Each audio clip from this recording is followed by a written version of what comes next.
Cuando amanece en Europa y cae la tarde en Asia, así cae la noche en el continente americano y transcurre la mañana y la tarde en el resto del mundo. La noche, bajo la dirección de Claudia Gurizán.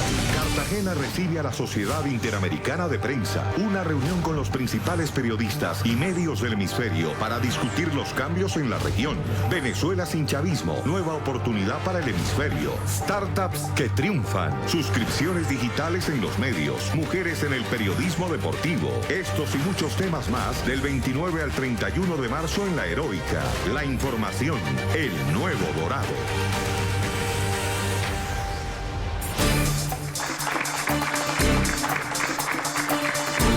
Y aquí estamos para comenzar la agenda temática con 4 personas absolutamente importantes, clave, luchadoras por el retorno de la democracia en Venezuela, cada uno desde su ámbito. Lo ha hecho desde que tuvieron la oportunidad, algunos han acompañado todo el proceso desde sus funciones, ya sea como periodista que ha tenido que informar sobre su propio país y sufrir en carne propia las persecuciones como Miguel Enrique, en Human Rights Watch con José Miguel Vivanco, las denuncias permanentes desde siempre sobre las violaciones a los derechos humanos cuando este estilo de gobierno comenzó a tornarse en un gobierno represor. El secretario general de la OEA, Luis Almagro, desde el momento en que asume su tarea, asume también esta lucha por hacer la reflexión en todos los países, en las fuerzas políticas y de gobierno de los países del hemisferio, para ver con otros ojos y generar la presión debida frente a la no tolerancia a regímenes que no cumplen con los parámetros democráticos. Y Cristian, obviamente, Cristian, director de Migración Colombia, ha sido la persona que nos ha ayudado a no solamente diseñar, sino ejecutar toda la política de la atención solidaria a los hermanos venezolanos que por toda esta represión y por toda esta crisis y debacle económica en Venezuela terminó una catástrofe humanitaria. A Christian Kruger, muchísimas gracias también por ese trabajo. Vamos a situarnos en el presente de Venezuela para también pensar en el futuro de Venezuela. En este momento, cuando realizamos esta reunión de medio término de la Sociedad Interamericana de Prensa aquí en Cartagena de Indias, en nuestra ciudad emblemática, están sucediendo cosas y llevan sucediendo desde hace 2 meses, hechos muy concretos que eran impensables hace apenas algunos meses, hace 2 meses. Decirle presidente a un líder en Venezuela y hablar del gobierno de Venezuela sin tener que mencionar o teniendo que mencionar, pero que no se refiera a Chávez o a Maduro, yo creo, y creo que muchos de ustedes, era impensable hace nada. El hecho de que haya llegado Juan Guaidó, este líder de la Asamblea Nacional Venezolana, lo hayan proclamado presidente, así sea temporal e interino, tiene un significado gigantesco. Esto ha generado unas expectativas muy grandes. Esas expectativas obviamente tienen los puntos a favor, pero también tienen un delicado riesgo. Las ilusiones no se pueden convertir en desilusiones en esta lucha. Y ese es un hecho realmente contundente. También es muy contundente el cambio de las fuerzas políticas de la región que han pasado a ser tolerantes o indiferentes a presionar a este régimen. ¿Qué significa Juan Guaidó? Quiero comenzar a preguntarles a ustedes.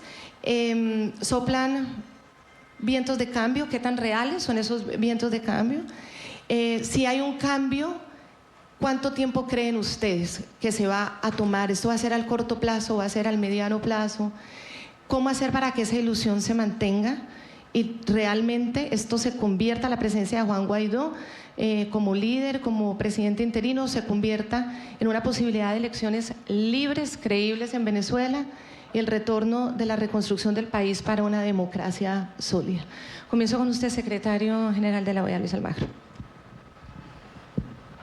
Tenemos un proceso de transición democrática encabezado por el presidente encargado, Juan Guaidó, que definitivamente ha recabado mucho apoyo de la comunidad internacional, que definitivamente tiene también detrás de sí las esperanzas de muchísima gente. tiene a su frente una dictadura usurpadora, una dictadura a costo político cero, que mata gente y no pasa nada, encarcela gente y no pasa nada, tortura gente y no pasa nada. No tiene eso un efecto inmediato, ha destruido su país completamente y no pasa nada.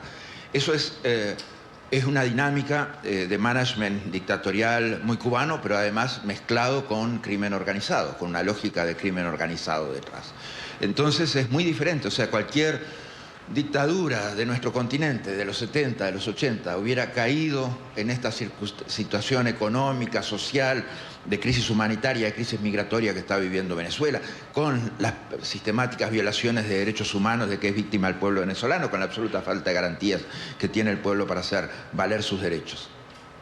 Entonces, una dictadura con esas características no se va sola, no se va con lógica política, y eso es definitivamente uno de los temas que tenemos que ser conscientes al abordar la crisis venezolana. O sea, puede haber toda la presión internacional, pero vamos a poner que yo le estoy pegando a Vivanco. Vienen ustedes y me congelan todas mis cuentas. Yo les sigo pegando a Vivanco. Me sacan todo lo que yo tengo en las cuentas. Yo les sigo pegando a Vivanco. Me sacan mis ingresos. Me retiran toda mi capacidad operativa financiera. Yo les sigo pegando a Vivanco. Hasta que no haya una acción concreta de detenerme, de que yo no le siga pegando a Vivanco, yo le voy a seguir pegando a Vivanco. Y esa es la relación de Maduro con el pueblo venezolano. Entonces, hasta que no hacemos algo concreto para que Maduro no le siga pegando al pueblo venezolano con la peor crisis humanitaria de la historia, con la peor crisis migratoria de la historia, con la peor situación que podemos recordar en materia de violaciones sistemáticas de derechos humanos, porque ya cuando se llega a un punto en que se transforman en armas de violaciones de derechos humanos el hambre y la salud de la gente, o sea, yo puedo ese régimen está matando gente por falta de diálisis, está matando gente porque le está negando el tratamiento oncológico, está matando gente por negarle insulina, están matando gente por negarle comida, están muriendo niños desnutridos. Entonces, definitivamente, cuando esas armas se transforman en elementos represivos, definitivamente estamos afectando a 30 millones de venezolanos. Y por eso son millones de venezolanos afectados a los cuales tenemos que pensar en cuál es nuestra responsabilidad de protegerlos. Miguel Enrique, para ustedes los venezolanos, ¿qué significa Juan Guaidó? ¿Cuáles son esas etapas que él ya en estos 2 meses ha agotado y cuáles son esas etapas que le faltan? Muchos creen que no hay tampoco un tiempo largo que dé espera para este cambio, porque las cosas se pueden enfriar y el régimen pues se puede perpetuar. Él tiene esa presión también del tiempo. ¿Qué le queda a él en estas etapas siguientes? ¿Puede solo o realmente qué otros sectores de Venezuela necesita? En este momento pues Maduro sigue con el control de la fuerza, Maduro sigue con el control de los recursos escasos, pero lo tiene, incluso de recursos ilegales, y los tiene. ¿Cuáles son esas etapas de Juan Guaidó? Y también le quiero preguntar, como venezolano, ¿qué tiene ese líder que no tuvieron otros líderes de la oposición muy interesantes, con propuestas buenas, maravillosas, también luchadores como Leopoldo López, como Capriles, como María Corina? ¿Qué es lo distinto de Juan Guaidó? Bueno, Claudia, la verdad es que Guaidó es como un fenómeno político único, porque nadie hubiera pensado hace 2 meses que iba a aparecer un líder con esas características. Entonces, él aparece primero haciendo magia con la unidad de la oposición. Hasta Guaidó, una de las características más terribles de la oposición venezolana era su división. Había muchos líderes y estaban todos peleando entre ellos siempre. Guaidó logra una posición unitaria en la oposición venezolana. Todo el mundo lo apoya. Pueden pensar cosas distintas de él, lo que sea, pero todo el mundo lo apoya. Es unitario. Ya eso es fundamental. La segunda cosa es que él ha atraído los sectores populares. Todos los movimientos de la oposición venezolana, todos los enfrentamientos, estaban condicionados bastante por la clase media, por los estudiantes, por un sector de la población, un sector que se fue yendo del país, además. Guaidó logra atraer a los sectores populares y hay una imagen de él cuando sube de La Guaira en el último el viaje que hizo, donde él se para enfrente al 23 de enero y se para enfrente del techo de la camioneta y todo el 23 de enero lo está saludando. Eso es único, porque el 23 de enero es el reducto más chavista de Venezuela y además donde están todos los colectivos. Él logró que los sectores populares estuvieran con él. Y él tiene un discurso político muy distinto a los políticos tradicionales, sean jóvenes o viejos. Él habla como millennial, él habla distinto. Y eso da una frescura en el discurso, da una atracción distinta a los políticos tradicionales. Ok, esa es la característica de Guaidó, que además es un líder del departamento Vargas, o sea, del estado Vargas en la costa, que además logró que Vargas estuviera con él, que también era una zona totalmente chavista y muy popular, y sin ningún pasado que tuviera algún tipo de elemento que lo perjudicara. Él, con su discurso y con él es ingeniero, o sea, es un tipo que tiene foco, que define bien lo que él quiere hacer. Él se estableció un discurso, una lógica en función de 3 puntos: sacar al usurpador, transición y elecciones. Y la primera etapa, eso lo defino yo, pero la verdad es que no sé si eso fue planificado así o no. La primera etapa, que yo llamo la etapa de Cúcuta, fue cuando se creyó que con la ley de amnistía y la ayuda humanitaria, el estamento armado, los generales, los oficiales, las Fuerzas Armadas se le iban a voltear a Maduro y lo iban a sacar. Eso pasó en Venezuela 2 veces. Pasó en Venezuela cuando Carmona, cuando sacaron los militares a Chávez y pusieron a Carmona, y pasó en Venezuela cuando los militares sacaron a Pérez Jiménez y pusieron una junta cívico-militar. O sea, no es que es una cosa descabellada. Pero en este caso no pasó y era un poco una idea, desde cierto punto de vista, ingenuo en relación a las posibilidades. La segunda etapa, que también quemaron, yo creo que son etapas que he ido quemando. La segunda etapa era la invasión de las fuerzas aliadas, la invasión norteamericana, la invasión de Colombia, la invasión de Brasil y de todos los países que se anotaran en esa invasión. Eso, por supuesto, no iba a pasar, pero la gente se ilusionó mucho con esa línea y tuvieron que salir todos los países, el Grupo de Lima, los Estados Unidos, Abrams, la Unión Europea, si nosotros no vamos a invadir a ninguna Venezuela. Ahora viene una tercera etapa. Es también una definición en función del discurso de Guaidó. ¿Cuál es la tercera etapa? Él está diciendo: vamos a recuperar la oficina en Miraflores. Eso es confrontación. Un régimen como este, y bien lo dijo el secretario Almagro, no sale sin confrontación. Ya ese discurso es confrontación.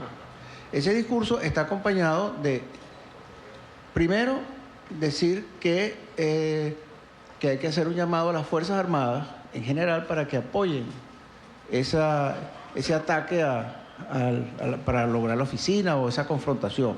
No quiere decir todas las Fuerzas Armadas, pueden ser parte de las Fuerzas Armadas, pero ya es un llamado directo a Fuerzas Armadas.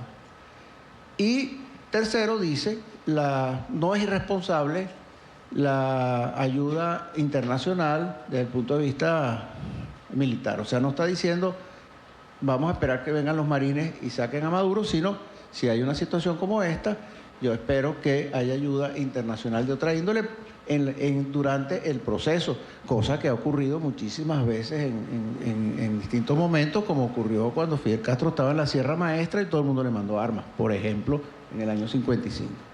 Entonces, ese es el proceso que estamos viviendo.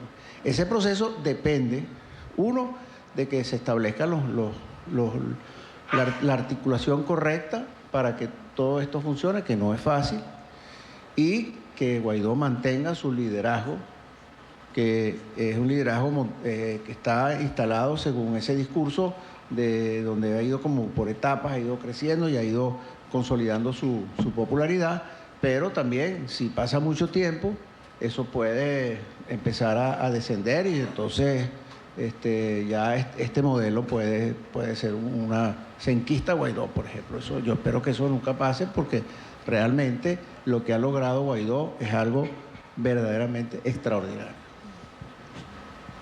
Sigo con José Miguel Vivanco y retomo el ejemplo que pone el secretario Luis Almagro, que si le pega Luis... Obviamente. Si le está golpeando y entonces lo sancionan y lo sigue golpeando y lo sancionan y lo sigue golpeando, hay que buscar la forma de que no siga golpeando. Obviamente eso aquí no va a pasar, por supuesto. El incremento a las violaciones a los derechos humanos ha sido permanente, ha sido sistemático. Ahora, con la llegada de Juan Guaidó como presidente interino de Venezuela, el control a las fuerzas militares se ha agudizado, y ese control, esto pues todo el mundo lo sabe, lo ejercen la inteligencia cubana. ¿Cómo hacer para que esas medidas disuasivas de, sanciones internacionales, sanciones económicas, cerco diplomático, presión para que pueda ingresar la ayuda humanitaria que no ingresa, pueda realmente generar un cambio en este régimen y un debilitamiento de este régimen para que se puedan convocar las elecciones? Con esas violaciones sistemáticas a los derechos humanos, con una Fuerza Armada Nacional controlada pues por esa inteligencia cubana, unos altos rangos militares implicados en todo tipo de actividad criminal, un saqueo que es inconmensurable a la nación. Muchos creen que la huida es para adelante, que van a quedarse ahí hasta la muerte. ¿Cómo hacer que esas medidas disuasivas realmente sí generen un cambio?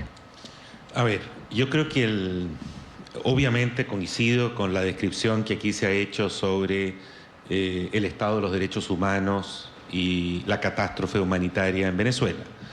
Estamos hablando de una situación realmente extraordinaria, de presos políticos, de torturas, de prácticas que creíamos erradicadas en América Latina, pero que se practican a diario en Venezuela, hasta con tribunales militares para juzgar a civiles. Hay 800 civiles que han sido juzgados en instalaciones militares sin debido proceso, sin protección alguna.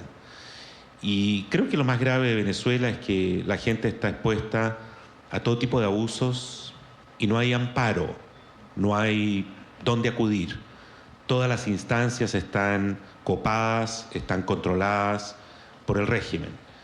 Y obviamente la ciudadanía cuenta con una asamblea legislativa, pero que, como ustedes saben, desde que ha funcionado en manos de la oposición, no ha podido dictar una ley. No hay un cuerpo legislativo que haya sido promulgado por la asamblea legislativa, no por falta de ganas, sino porque han sido bloqueadas por las instancias, fundamentalmente el Tribunal Supremo, controlado por el chavismo, no desde ahora, desde el año 2004. Y que esto se remonta a varios años.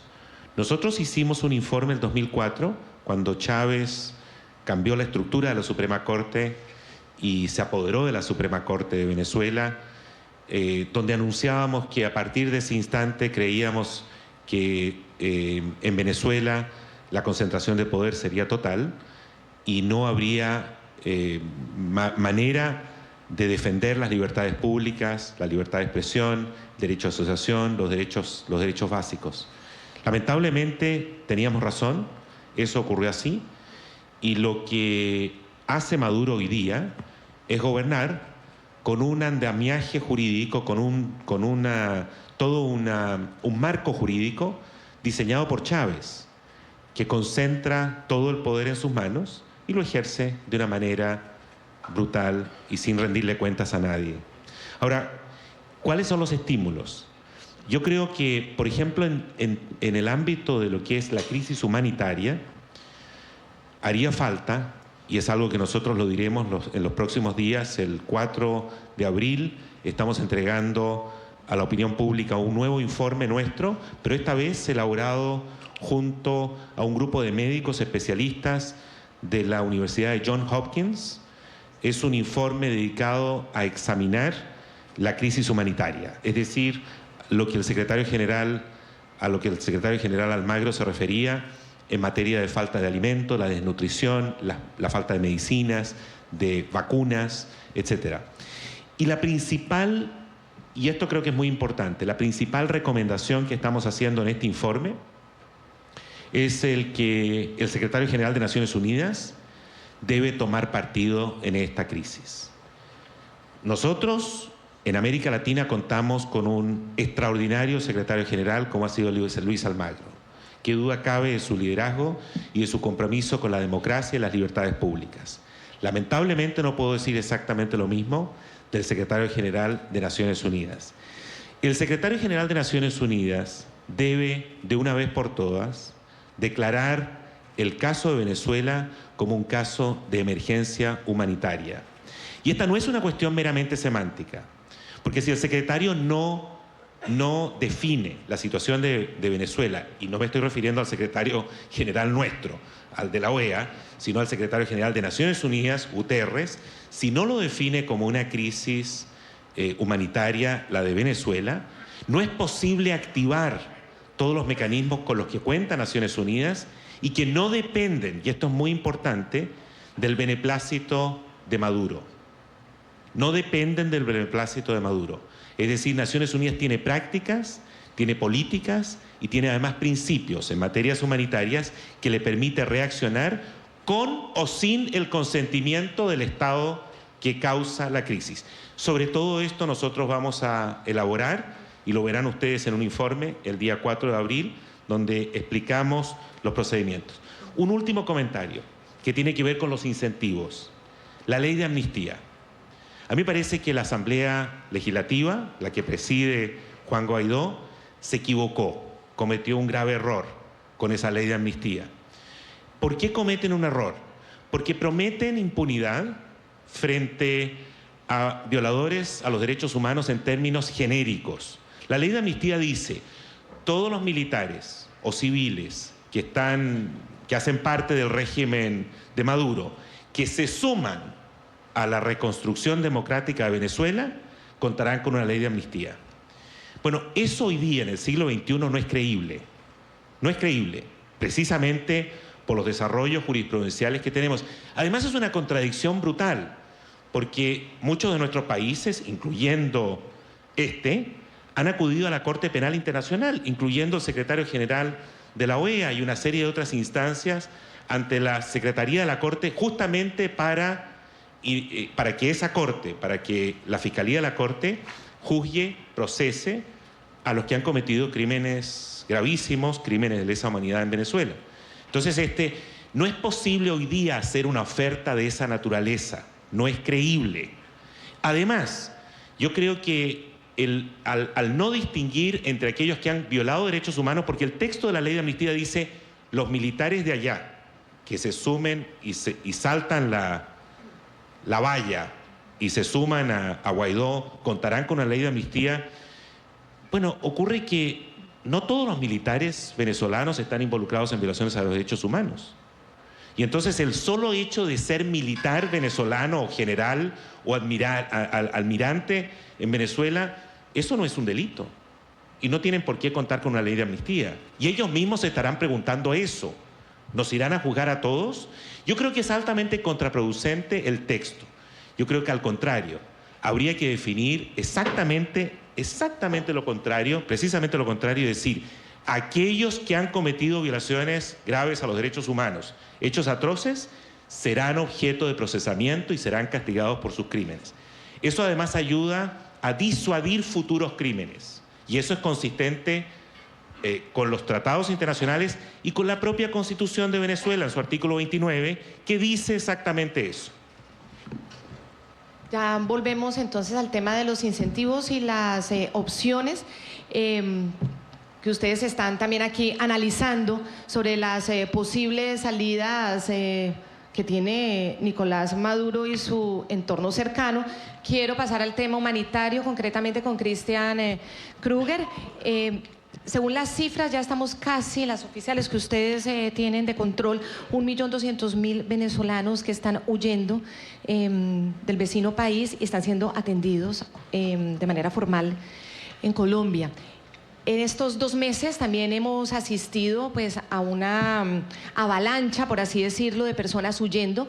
No necesariamente tiene que ser un opositor declarado el que huye de Venezuela. El hambre ataca a todo el mundo por igual. No necesariamente es un opositor el que no encuentra medicinas, no necesariamente es un opositor el que no encuentra viabilidad para el futuro de sus hijos, y todos ellos están llegando, y además después de los obstáculos puestos en los 3 puentes en el norte que comunican un país con el otro en la frontera, el ingreso se está haciendo por caminos, por trochas, asumiendo una cantidad de riesgos, poniendo a sus hijos en unas situaciones de mucha vulnerabilidad, y a las mujeres también.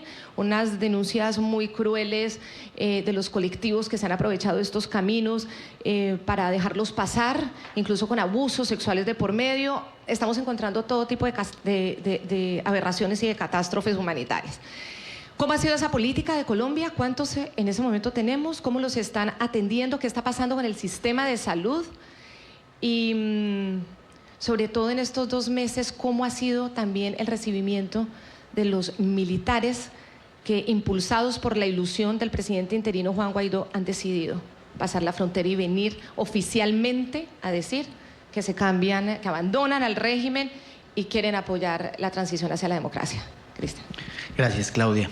Bueno, primero resaltar que el gobierno nacional tiene toda una estrategia, ¿sí? La tiene montada en 3 niveles para poder atender este fenómeno migratorio, que como muy bien lo han mencionado ya varios de ustedes, es un fenómeno migratorio histórico, ¿sí? En la región estas cifras no se habían dado nunca. Estamos hablando de más de 1.200.000 hermanos venezolanos que han llegado a nuestro país, pero también más de 400.000 colombianos.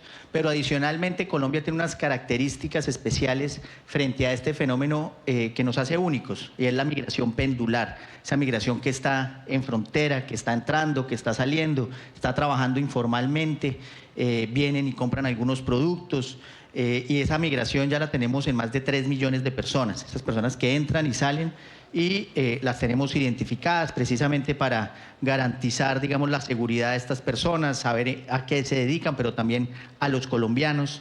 En la medida en que tengamos a la población extranjera identificada, podemos hacer un ejercicio de planeación, un ejercicio de establecimiento de política migratoria en ese caso.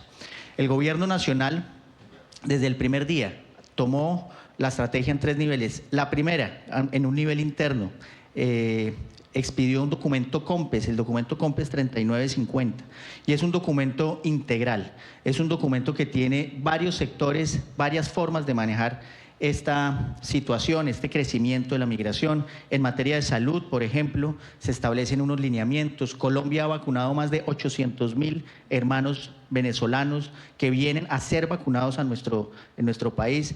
El año pasado fueron atendidos más de 132.000 hermanos venezolanos por urgencias por Colombia.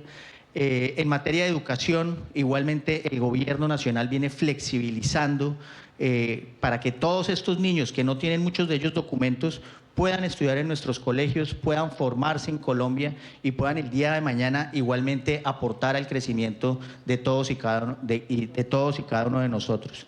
Igualmente se va a radicar una ley de fronteras. Próximamente queremos cambiar la visión de las fronteras en nuestro país. Las fronteras es donde inicia el territorio, no donde termina. Y esa es la visión que se tiene para este proyecto de ley. Igualmente una ley migratoria que también queremos tenerla, es una necesidad. Colombia no tenía una ley migratoria. Estamos viviendo un momento histórico en nuestro país en materia migratoria, a diferencia del mismo Venezuela, de Brasil, para los países vecinos, Perú, Ecuador, Panamá. Nosotros estamos viviendo en este momento una historia migratoria. Eso es un aspecto muy importante, eso a nivel regional y a nivel internacional, a nivel multilateral. Pues bueno, todo el ejercicio que se viene haciendo, el Grupo de Lima, OEA, Naciones Unidas, que ha sido un ejercicio importante. Tenemos que visibilizar todo lo que está haciendo el usurpador Maduro con millones y millones de personas que les está vulnerando todos los días sus derechos, su dignidad. Estas personas no están saliendo de Venezuela por gusto o para vivir mejor, lo están haciendo para subsistir, y eso lo tenemos que entender todos los países receptores. Estamos trabajando en esos 3 niveles, Claudia, para poder atender de la mejor manera esta situación, poder incorporar, pasar de una fase humanitaria a una segunda fase de incorporación de esta población a la vida productiva del país. En la medida en que eso se logre, en la medida en que esta migración va a aportar al desarrollo del país, cuando entran y se incorporan a la vida productiva. Ahora bien, frente al tema de los militares, ya son más de 1000 los militares que han venido solicitando ayuda a nuestro gobierno. Nosotros tenemos todo un debido proceso, lo trabajamos varias instituciones lideradas por el señor canciller, trabajamos con el Ministerio de Defensa igualmente, con el Ministerio del Interior. Son varias entidades las que establecimos una ruta para atender estos casos. Y para claridad de todos, estas personas cuando llegan a nuestro territorio se separan temporalmente de sus funciones como militares, y eso lo hacen de manera voluntaria y lo expresan, digamos, en los documentos que deben firmar para iniciar todo este proceso. Son solicitantes de refugio. Para cumplir los parámetros constitucionales de Colombia. Correcto. Supongo que no puede haber tropa extranjera y que no puede haber presencia de militares extranjeros sin una autorización previa. Así es. Y para que puedan Y son iniciar... militares y también servicios de inteligencia, Cristian, o sea, es decir, de todo tipo, de policía, de guardia, SEBIN, todos, digamos, todo lo que compone la fuerza pública.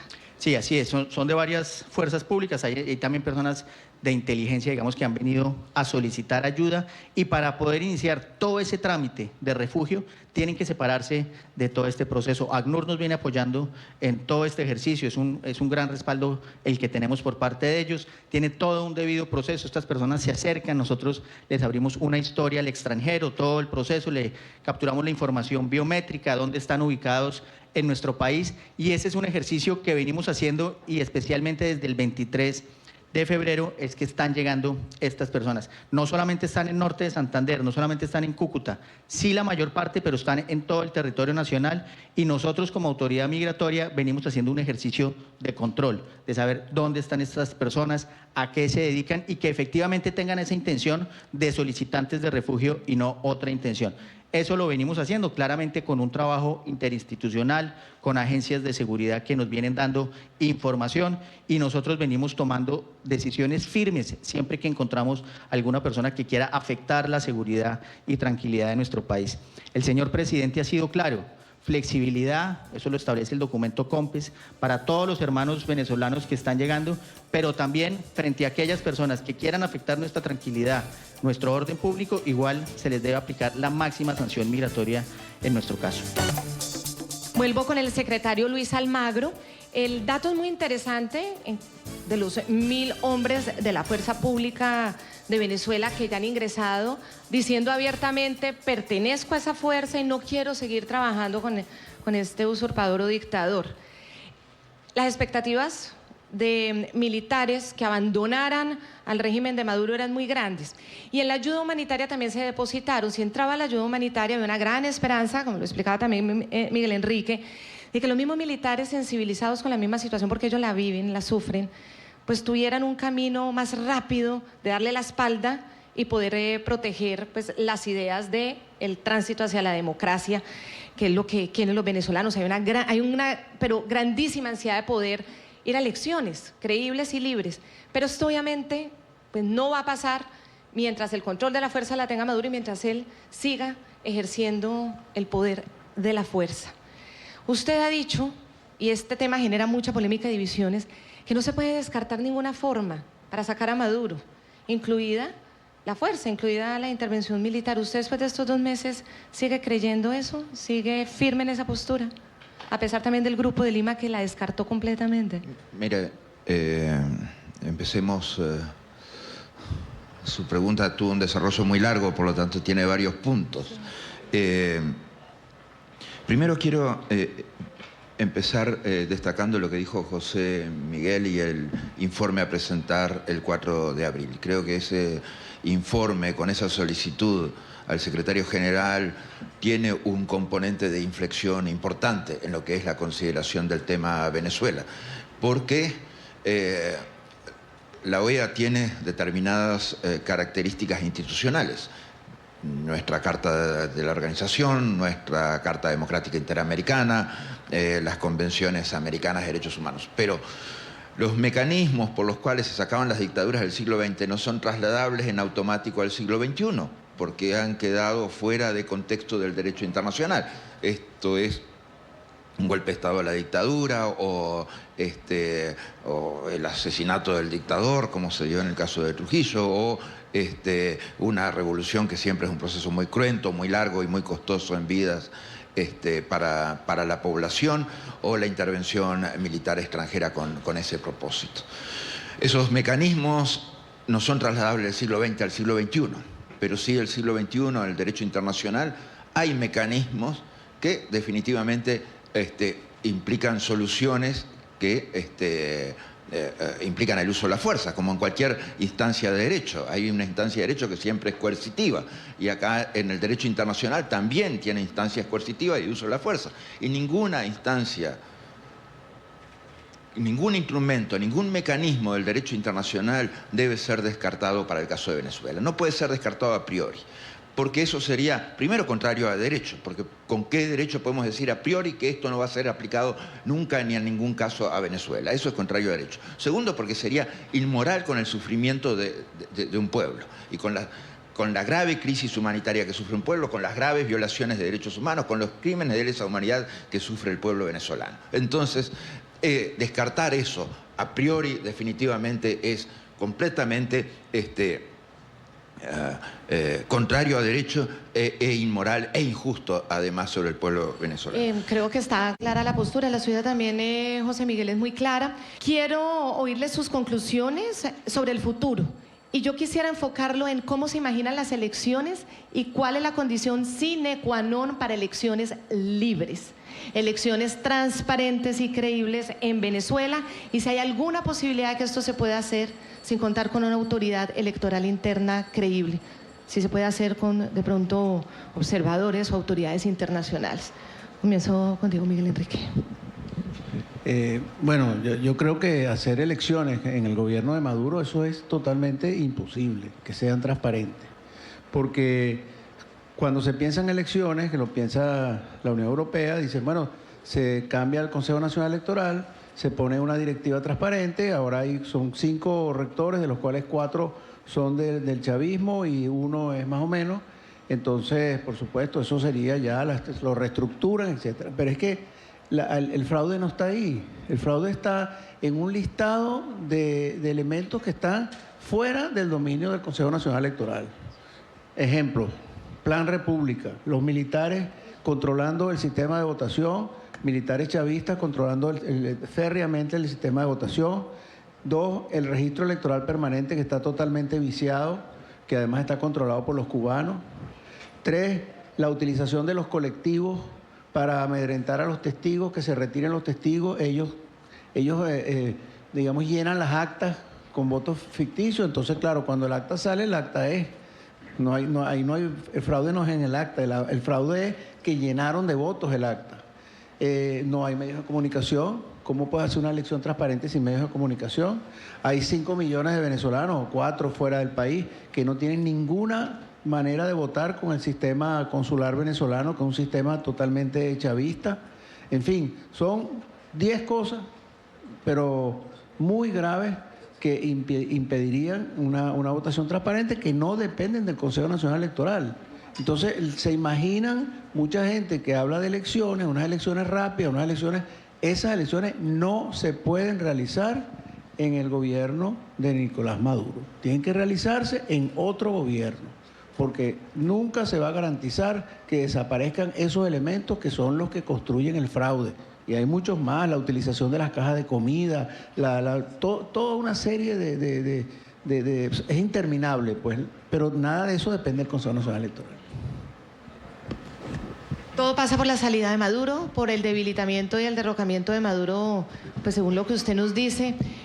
José Miguel, me gustaría también conocer su opinión sobre la posibilidad del uso de la fuerza. Hay una doctrina, la hablábamos, la doctrina del 2005 de las Naciones Unidas es, digamos, una de las opciones, pero también pues hay unas explicaciones muy concretas frente a un régimen que decidió quedarse en el poder. Está también ahora con el encarcelamiento del diputado que es el jefe de gabinete de Juan Guaidó, también tratando de medir cómo es esa fuerza de la reacción internacional. ¿Cuáles entonces son las salidas si los incentivos no están dando resultado y si las disuasivas no están dando resultado? ¿Y cómo se imagina usted también las elecciones? A ver, yo creo que hay que reflexionar respecto de lo que, en el contexto en el que estamos, donde la presión realmente es formidable contra un régimen violatorio de los derechos fundamentales como Maduro. Yo quisiera también ver que en América Latina empecemos a replicar las sanciones individuales que se están aplicando por la Unión Europea y fundamentalmente por los Estados Unidos. Esas sanciones individuales, me refiero al congelamiento de assets, o sea, de bienes, y la cancelación de visas a funcionarios corruptos del régimen o aquellos que violan derechos humanos, es tan importante, ha sido tan importante esa herramienta, que cada vez que hay algún amago de comunicación o de diálogo entre el régimen de Maduro y algún líder de la oposición, una de las primeras demandas del régimen es que acaben con las sanciones, esas sanciones selectivas individuales que van dirigidas a congelarles los bienes mal habidos de estos funcionarios o de sus familiares y testaferros, ¿no? Como lo está haciendo muy bien los Estados Unidos desde los tiempos del presidente Obama. Yo testifiqué en una audiencia en el Senado de los Estados Unidos apoyando precisamente este instrumento, las sanciones individuales. Pero no hay ningún gobierno de América Latina, del Grupo de Lima, que esté dispuesto a reproducir este mecanismo. Yo sí creo en el aislamiento. Creo que al régimen hay que redoblarle la presión y aislarlo lo más que se pueda del contexto regional. Y esa medida, si los gobiernos democráticos del Grupo de Lima pudieran contemplar, examinar seriamente la posibilidad de aplicar sanciones de congelamientos de bienes, a testaferros, o a familiares, o a los mismos funcionarios, podría también ser una fórmula eficaz. Para contestar tu pregunta sobre el uso de la fuerza. Mira, la doctrina de la responsabilidad de proteger, de la que nosotros en Human Rights Watch participamos, cooperamos y adherimos durante el mandato del secretario general Kofi Annan, está inspirada en el genocidio de Ruanda y en las atrocidades cometidas en las Balcanes, en Europa del Este, en la ex Yugoslavia. Y esa doctrina contempla un conjunto de medidas que están destinadas a gradualmente incrementar la presión sobre un régimen que está cometiendo gravísimas violaciones a los derechos fundamentales, yo diría casi en la categoría de exterminio de algún sector de la población, para crímenes tan graves como genocidio, en fin. Yo sí creo que esa doctrina se puede aplicar al caso de Venezuela. La última opción, el último recurso, es el uso de la fuerza. Pero independientemente de ese último recurso, hay una serie de otros pasos que se pueden dar y que se deben dar. Yo no estoy en contra de excluir a Venezuela de ese tratamiento diplomático, al contrario.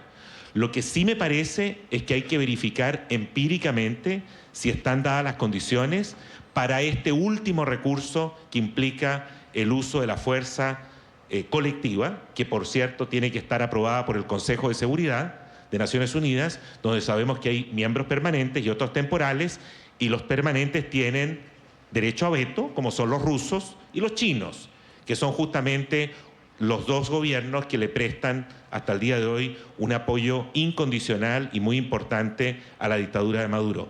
Todo esto debe ser contemplado con mucho cuidado, y yo creo que políticamente hablando es un tema muy complejo y muy delicado, porque no hay consenso sobre esto. Hay consenso hasta ahora en casi 60 democracias que hay que buscar una transición democrática, una salida pacífica en el caso de Venezuela. No hay consenso, y lo vimos en el Grupo de Lima el día 25, cuando se reunieron acá en Bogotá, respecto de la opción del uso de la fuerza, cuando fracasó el ingreso de la ayuda humanitaria a Venezuela el día sábado 23 de febrero. Secretario Luis Almagro, ya para irlo liberando porque usted tiene su reunión con el presidente, sí quisiera conocer su opinión de cómo deben ser las elecciones, cuándo, con qué condición deben ser unas elecciones libres en Venezuela y si las ve cerca. Lo más rápido posible antes de saltar por ahí. No por las escaleras, por favor. No, la reunión es ahí, ya voy. Tienen que ser, en primer lugar, hay que elaborar completamente un proceso electoral nuevo desde cero. Esto quiere decir, la normativa electoral, la integración de cada mesa en cada distrito electoral, la integración del CNE, las condiciones de participación, el registro, o sea, todo tiene que ser hecho de cero, y hay que sumarle observación internacional y además de observación internacional, obviamente también condiciones de garantía para el voto del venezolano en el exterior, que definitivamente es un punto importante a esta altura. Usted está excusado y con permiso para abandonarnos en este momento. Muchísimas gracias por habernos acompañado en esta conversación, secretario. Cristian Kruger, ¿qué significarían unas elecciones libres para Colombia, para la migración y comparado en la situación en la que estamos ahora con una demanda de recursos multimillonarios? Sí, primero, desde el punto de vista migratorio, lo que se busca es el restablecimiento efectivamente de la democracia en Venezuela. En la medida en que se encuentre eso, en esa misma medida, esas cifras migratorias que estamos viendo, más de 4 millones de venezolanos que han salido de su país por necesidad para subsistir, pues eso se va a frenar claramente. El venezolano está saliendo no por gusto, por necesidad, y en ese orden de ideas, si se restablece la democracia en Venezuela, pues muchas de estas personas que están en Colombia, en los demás países receptores, van a regresar, y muchos de los que tienen pensado salir, pues obviamente se abstendrán. Pero para que eso se pueda mantener en el tiempo, es importante también que pensemos en ese día después. ¿Cómo vamos a actuar nosotros? ¿Cómo van a actuar los países? La inversión. ¿Cómo vamos a hacer todo este ejercicio precisamente para que Venezuela vuelva a ser lo que fue hace un par de décadas? Entonces, este restablecimiento de la democracia es fundamental para frenar de alguna manera estas cifras migratorias. Muy por el contrario, si la situación sigue como está hoy en día, agudizándose el tema de alimentación, de salud, vamos a tener más migración en todos los países de la región. Esto no es solamente Colombia, sino los demás países de Sudamérica, porque la migración que se está dando de Venezuela es hacia el sur del continente, precisamente por la falta de pasaportes y de documentos de viaje que tienen para llegar a otros destinos. Entonces, si no cambia, vamos a seguir viendo una migración, vamos a incrementar esas cifras, y claramente eso es lo que está buscando el usurpador Maduro, que estas personas salgan de su territorio. En la medida en que salgan de su territorio, esos pocos recursos que tienen los van a poder distribuir mejor en esa población. Y también busca que la población joven salga de Venezuela. Eso es un tema un poco absurdo, pero eso es lo que está buscando, porque estas personas son las que mandan las remesas hacia su país, y esta clase Maduro está buscando eso, que manden remesas porque eso mueve de alguna manera... Una clase trabajadora. Mano disponible. Así es, para que mande esos recursos a Venezuela y eso mueve de alguna manera la economía. Entonces, claramente lo que queremos efectivamente es que se vuelva a restablecer la democracia en Venezuela. Cristian Kruger, director de Migración Colombia, muchísimas gracias por habernos acompañado en este panel. Tendremos oportunidad de seguir conversando con usted, con todos los periodistas que están presentes. Seguramente usted podrá entregarles toda esta información de la misión y la política de Colombia en cuanto a la migración. Al secretario general de la OEA, pues ya lo vimos incluso dar su brinco acelerado para salir. A usted, director para las Américas de Human Rights Watch, José Miguel Vivanco, muchísimas gracias también por acompañarnos, entregarnos sus análisis, y como siempre a Miguel Enrique Otero, presidente y director del diario El Nacional, que es uno de los diarios más tradicionales de nuestra región y tristemente ya en papel no lo tenemos, pero ustedes siguen en esa lucha. Muchísimas gracias. A todos ustedes, gracias por haber atendido este conversatorio.